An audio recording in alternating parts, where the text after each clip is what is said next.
Padre, gracias te damos en esta preciosa mañana. Te exaltamos y te glorificamos por lo grande, bueno y maravilloso que tú eres. Con nada podemos pagar esa salvación tan grande que tú nos has regalado. Gracias, Señor, por la fortaleza que tú has puesto y sigues poniendo a la iglesia y a cada persona. Gracias, Padre eterno, por la tremenda labor, Señor, que tú haces en la vida del ser humano a través de tu Espíritu Santo.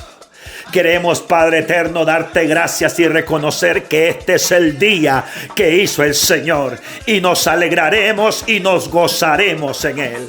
Y en medio de cualquier situación que algún hermano esté, Señor, tú lo levantas en el poder de tu Espíritu Santo. Y quebrantamos todo desánimo, Padre. Y desatamos la fortaleza de Dios. Porque así lo dice tu palabra. Levantarán alas como las águilas. Correrán y no se cansarán, caminarán y no se fatigarán.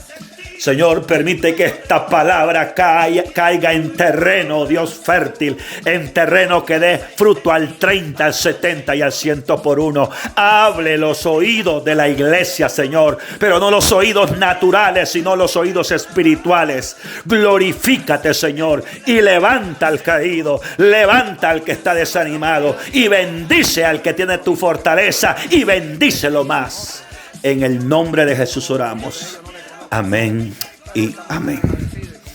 Amados hermanos, Dios bendiga sus vidas. Les saluda fraternalmente el pastor Carlos Álvarez, en el nombre de nuestro Señor Jesucristo. Ahora, amado hermano y hermana, allí en la intimidad de tu hogar, juntamente con toda tu familia, voy a invitarte a que abran sus Biblias en el libro de Mateo, capítulo 24, versículo 3 al versículo 8. La palabra de Dios se lee de la siguiente manera. Y estando él sentado en el monte de los olivos, los discípulos se le acercaron aparte diciendo: Dinos, ¿cuándo serán estas cosas? ¿Y qué señal habrá de tu venida y del fin del siglo?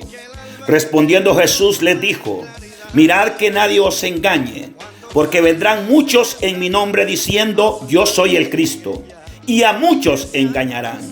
Y oiréis de guerra y rumores de guerra. Mirad que no os turbéis, porque es necesario que todo esto acontezca. Mira, hermano, la palabra: mirad que no os turbéis, porque es necesario que todo esto acontezca. Pero aún no es el fin. Porque se levantará nación contra nación y reino contra reino. Y habrán pestes y hambre y terremotos en diferentes lugares. Y todo esto será principio de dolores. Amado hermano y hermana, en este momento solo viene a mi mente lo que dice la palabra acerca de los hijos de Isaacar. Dice la palabra que eran entendidos en los tiempos. Y ellos tuvieron su tiempo. Ellos vivieron su época. Pero dice la palabra que eran entendidos en sus tiempos. Y cada generación, amado hermano, tiene su tiempo y experimenta a través de las circunstancias situaciones que podemos ver y hasta experimentamos y vivimos. Pero qué bueno, hermano, es saber que Dios siempre tiene una respuesta en su palabra para cada tiempo. Iglesia de Dios El Manchén, Ministerios Unción, Poder y Avivamiento. A consecuencia de repente de los tiempos que vivimos, y de repente, por lo que se esté escuchando por aquí y por allá, una serie de criterios y opiniones producto de los últimos eventos ocasionados por la pandemia a nivel mundial que está provocando el coronavirus COVID-19, criterios, amados hermanos, que no solamente vienen del mundo, sino que también vienen de muchos cristianos, preguntándose acerca de por qué esto y tratando de buscar una explicación de ¿por qué Dios permite esto? Otros, de repente, escatológicamente hablando, se preguntan ¿qué tiempos estamos viviendo? ¿O de qué se trata todo esto? Algunos por ahí, hermano, han levantado teorías conspirativas. Otros diciendo realmente que se han escuchado las trompetas del Apocalipsis en varios países. Otros, como decía, buscando culpables. Pero yo quiero decir realmente que hay algo que tú tienes que entender. Y es que Dios en su palabra tiene una respuesta para cada circunstancia o situación que nosotros experimentamos, cualquiera sea la temporada que estamos viviendo. Y hay algo bien importante y hay algo bien determinante. Y cuando Jesús le dijo, no se turben porque miren estas cosas. Y aquí es donde yo quiero llegar y decir cuando la palabra dice, mi paso dejo, mi paso doy, y yo no la doy como el mundo la da. Y es importante que entendamos todo esto. Ahora, la paz no es un fruto solamente que viene porque Dios me la da, sino que también es producto realmente del conocimiento que yo puedo tener acerca de ese Dios y el conocimiento que puedo tener acerca de su palabra y el conocimiento que esa palabra me da para entender los tiempos.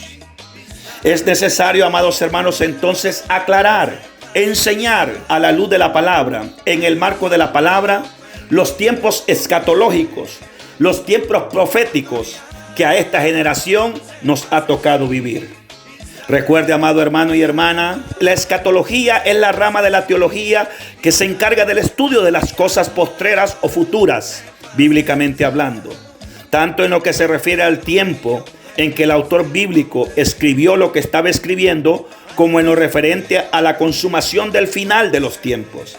Recuerde que después de la muerte del Mesías, que es el Señor Jesucristo, cronológicamente hablando, se cumple la penúltima semana de la profecía de las 70 semanas de Daniel.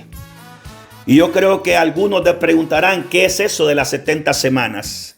Esto es prácticamente, porque no puedo explicarlo todo porque necesitaría unas 2 horas para explicárselo, pero esta es una profecía que le llamamos una profecía cronológica, porque da a detalle los diferentes eventos que se han venido dando en función de tiempo y considerando que cada semana implica un periodo de tiempo de 7 años, 70 semanas.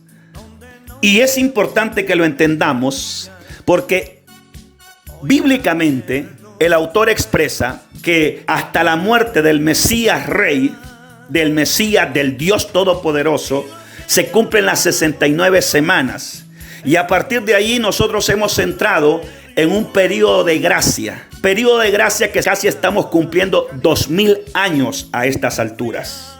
Periodo de gracia que está siendo dado para que la gente pueda realmente reflexionar, el evangelio pueda predicarse y pueda realmente cumplirse lo que dice la palabra, que Dios no quiere que nadie se pierda, sino que todos procedamos al arrepentimiento. Ahora, amados hermanos, nada de lo que va a pasar asociado con lo que la palabra denomina la gran tribulación está ocurriendo en este momento. En este momento, hermano, como dijo Jesucristo, escucharán de terremotos, nación contra nación se levantará. Habrán pestes, habrán hambres. Eso solamente es principio de dolores. Ahora, amados hermanos y hermanas, es interesante que cuando Jesús está hablando de estos eventos que se pueden considerar catastróficos, el Señor realmente lo lleva y hace énfasis en algo y le dice que no se turben. Mirad que no os turbéis, dice. Porque es necesario, escuche bien, que todo esto acontezca. Esto no es más, hermano, que algo ya escrito, que algo ya definido, que algo que no está fuera del contexto de la palabra y que debe cumplirse para que la palabra en sí se cumpla y que las profecías se cumplan y que todo lo que Dios ha dicho que tiene que darse, se dé. Y es que si nos vamos a la palabra de Dios, hermanos, al libro de Marcos, cuando el Señor habla en su capítulo 13 y particularmente bajo el título de la venida del Hijo del Hombre, 13:28 dice: de la higuera aprender la parábola. Cuando ya su rama está tierna y brotan las hojas, sabéis que el verano está cerca. ¿Sabe por qué él habla de la higuera? Porque los expertos, hermanos, hablan que escatológicamente Israel es prototipo de la higuera. Y definitivamente las profecías giran alrededor de los eventos que se dan en Israel. Y cuando usted lee en Daniel capítulo 9, versículo 20 al 27, usted ve realmente cómo Dios da la profecía de las 70 semanas a Daniel.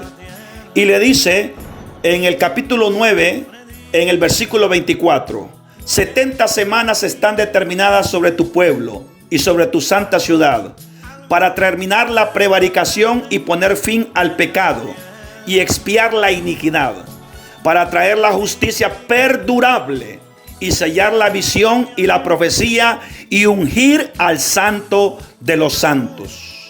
Esto, hermano, que está hablando no es un asunto temporal, no es un asunto aplicable a algo que se va a dar en un tiempo X allá. Es algo que dice la palabra que va a ser perdurable y eterno. Es como poner un sello. Y el 27 dice, y por otra semana, es decir, cuando nosotros hemos estudiado las 70 semanas de Daniel, proféticamente hablando y cronológicamente hablando, sabemos realmente que solo está pendiente una semana. Y esa semana, hermano, es la semana que la palabra lo denomina como la gran tribulación, la cual se puede llevar a cabo después del arrebatamiento de la iglesia. Y dice de esta manera, y por otra semana confirmará el pacto con muchos, pero a la mitad de la semana hará cesar el sacrificio y la ofrenda. Después, con la muchedumbre de las abominaciones, vendrá el desolador, hasta que venga la consumación y lo que está determinado se derrame sobre el desolador. En otras palabras, amados hermanos, lo que quiero decirle es que en función de las profecías de las 70 semanas de Daniel, 69 de ellas ya fueron cumplidas. Solo está pendiente una semana. Una semana que constituye 7 años. Y esa semana, amados hermanos, va a iniciar en el momento que la iglesia sea raptada, que se dé la parusía, que se dé el arrebatamiento. Es decir, amados hermanos, desde el tiempo de las 69 semanas en el cumplimiento de la misma, y lo invito a que usted lea Daniel capítulo 9 para que entienda más lo que estamos hablando, porque no podemos explicar y nos quedaríamos realmente 2 horas explicando la profecía y el cumplimiento cronológicamente hablando de las 69 semanas que ya pasaron. Pero desde ese momento en que se cumplió las 69 semanas, estamos viviendo un periodo de gracia. Estamos por cumplir casi 2000 años de estar viviendo un periodo de gracia. ¿Por qué un periodo de gracia? ¿Por qué esto? Por lo que dice 2 de Pedro 3:9. El Señor no retarda su promesa, hermanos, según algunos lo tienen por tardanza, sino dice la palabra que Él es paciente para con nosotros, no queriendo que ninguno perezca, sino que todos procedamos al arrepentimiento.